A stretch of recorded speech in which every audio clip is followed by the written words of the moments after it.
What's good, guys? Welcome back to All About Arsenal, and today we've suffered our first defeat of the season. It was a game we should have won. I wouldn't say easily won. I did say in my previous video, and the title was Can Bournemouth Stun Arsenal, and that's exactly what happened.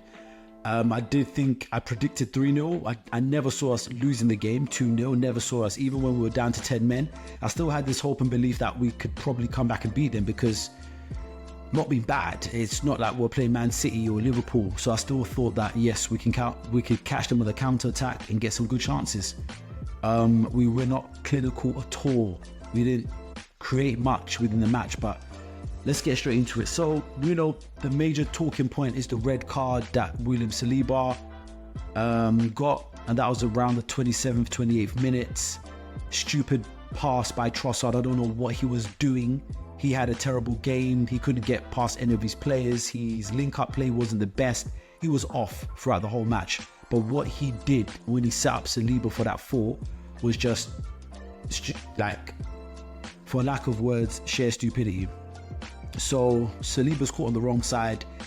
He stupidly pulls the shirt of the forward, and then the rest is history. Should have Saliba done that? He should have been a bit more composed, yes. But let's be honest, he's a human being. He panicked, he made the wrong decision, and he got sent off for it. And you can kind of see from his body language, he kind of knew that it was coming. He walked back, kept himself quiet. He didn't even try to protest. So when VAR had checked it, it was a wrap. And I knew it. When the referee, Rob Jones, I believe, was called back by VAR, I said, yeah, it's done. 9 out of 10 times when that happens, yeah. Because obviously they've seen another angle, or they've seen something that the referee needs to see again, and that was it. It was a wrap. He cancelled the yellow card, brought the red out straight, and that was Saliba off. Some people could argue that Ben White could have tracked back. He was about 2 yards off, so I don't see how he could have got back, but who knows, anything could have happened. When you look at when the ball had came back to Saliba and he missed it, it was on his wrong side, it had an awkward bounce. So for the forward, that could have given Saliba like a split second to actually get composed and get a bit of pace on it back and perhaps catch up. That didn't happen. He tugged the shirt and he got sent off, and that's when the game just changed. And I'm like, this is the third time now. We are ill-disciplined. I mean, it happened against Rice, Arsenal happened to Rice, that was against Brighton, down to 10 men, City down to 10 men. We were probably lucky. And Mikel Arteta said something, those games were different because we were leading in them, so it was easier for us to hold the lead. We have to stop doing this now. Like, we are becoming our own worst enemies, and it's just, we're being sloppy, we're being stupid, and we're just not focusing. I don't know whether it's the impact of the internationals. Please let me know what you think in the comments. I think these internationals is really disrupting play in general, because just as a team is getting to some type of rhythm, the internationals come in, you break that rhythm, it really affects players. And a lot of, quite a few of our players were gone. And yeah, it was a very, very sad result, but it happens. But I think one of the things that we need to consider is that, in a strange way, it's kind of bad that it happens at this time of the season, where if you call these teething mistakes, we do have an opportunity to nip these things in the bud and make the changes we need to make. Arteta has a job on his hands right now. He has Liverpool next week. There's no Saliba. Good thing we do have a bit of, we are quite versatile when it comes to our defense. Ben White was back. It was good to see Ben White. I think he had a good performance. So who can slot in? It's going to be Ben White. Is it going to be 2 left-sided centre-backs, having Calafiori and Gabriel with Timber on the left to snuff out attacks from Salah? But we'll get into that in another video. But yeah, I'm kind of all over the place because it was not what we expected, but it is what it is. Alright, let's get into it. So like I said, Leandro Trossard, I don't know what he's doing. He had a terrible game, wasn't creative, and after when he got substituted, he was a bit salty about it. But I'm like, listen, you didn't really do what you're supposed to do. I would have taken him off instead of Sterling. So Sterling was taken off for Kivior. Kivior flopped as well. Sterling was probably the only person where there was a flash of brilliance coming from.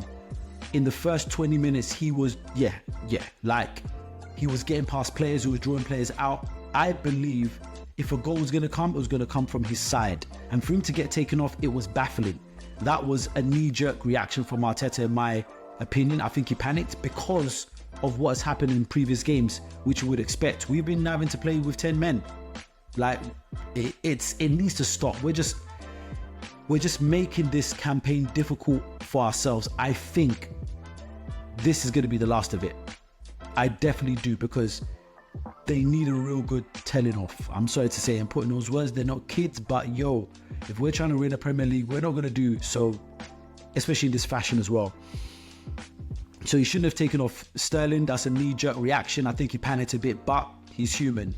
9 out of 10 times or 8 out of 10 times, Arteta does make the right decision. Today, don't think he really did. The starting lineup, I think, was decent. Within the midfield, people said there's no creativity. Mourinho is still settling in. Rice and Partey. Partey had a good game. I think Partey, a good fit Partey is good. He had 1 or 2 mistakes, but Partey he had a presence in the midfield. Let me know what you think if you watched the game. He was picking good passes. His accuracy was good. He was winning a lot of aerial duels as well. So Partey had a good game. You had Rice. Rice can drive forward, and he drove forward about 3-4 times within the game. So when people are saying there's no creativity, we have players that can actually do a little something. Even if it's driving the ball forward, and you've got Partey that can pick out good passes. I think we had enough to beat Bournemouth. We had enough. I mean, well, you know, everybody has their own opinions, especially when it comes to football. We had Sterling up front, Trossard and Havertz. Havertz, he tried, man. He tried. There was not much he could do. He has good hold-up play, but when there's 10 men, there's not much you can do. So he struggled. But standout players, I think Partey did well. Rice did well. Calafiori had a good game. I think Ben White had a decent game. Gabriel did well. Besides that, yeah, there was not much to actually bring out from the game. It was a poor game. Martinelli, he comes on in the 60th minute, or 60th or 65th minute. He was showing some signs that he would be a bit of a threat. He got into a very good goal scoring position after a mistake from Bournemouth. What did he do? He pretty much hit it straight at the keeper. And that was 0-0. If Gabriel Martinelli had scored that, we would have sat in deep for the rest of the match and defended that 1-0 for our lives. That would have been the great escape 2.0, no 3.0. This is now the 3rd time we're having players getting sent off. The worst thing about this was in the first half, 27th minute. And to play almost 70 minutes with 10 men. But to be honest, for the majority of the match, you wouldn't have known it was 10 men, because I think we still did decently. But there you have it. Martinelli, I do think this is his make or break season. He was showing flashes of brilliance at the match against Southampton, isn't he? He scored that wonderful goal in that awkward angle. I thought he's back. Little did I know, there's a long way to go. This is why we need players like Victor Gyökeres. I'm going to say it because, yo, he's clinical. We need somebody that's clinical up front, and we just don't have that. Usually it's Trossard, but yo, we saw the game he had. So Arteta has some issues to fix. He has some issues to fix. We know, yes, Odegaard's out, Saka's out, Timber's out, but we still had a good squad, more than good enough squad to actually beat Bournemouth. So next week, hopefully Saka's back, and he better be back. Odegaard, he might be available for that game. If Odegaard, Saka and Timber are back, it's going to be a good game. It's not like what we saw. Not like what we saw today. Completely different from that. And